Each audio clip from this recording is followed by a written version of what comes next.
وعلیکم السلام ورحمۃ اللہ وبرکاتہ۔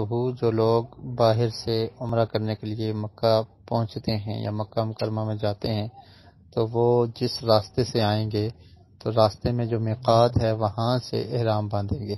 اگر کوئی پاکستان سے آتا ہے یا انڈیا سے آتا ہے تو جہاز میں ایروپلین میں وہ اعلان کرتے ہیں کہ میقات کے قریب سے ہمارا ایروپلین گزر رہا ہے، پہلے سے احرام باندھا ہو تو وہاں سے آپ نے نیت کر لینی ہے کہ میں اب احرام کی حالت میں ہوں اور عمرے کی نیت کرنی ہے۔ مکہ پہنچ کر آپ نے وہ عمرہ کرنا ہے۔ اب آپ مکہ میں رہتے ہیں تو آپ نے وہاں پر نمازیں پڑھنی ہیں، طواف کرنا ہے، بار بار عمرہ کرنا یہ پیارے رسول صلی اللہ علیہ وسلم سے ثابت نہیں ہے۔ آپ ایک سفر میں ایک ہی عمرہ کیا کرتے تھے۔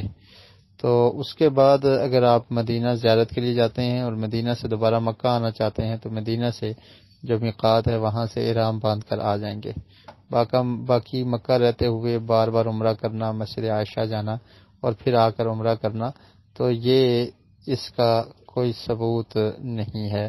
یہ حکم حضرت عائشہ رضی اللہ تعالی عنہا کے لیے تھا، باقی صحابہ کرام موجود تھے، انہوں نے اس طرح سے نہیں کیا۔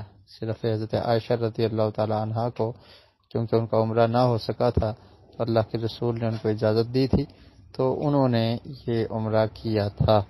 تو باقی عام لوگوں کو ایسا کرنا نہیں چاہیے۔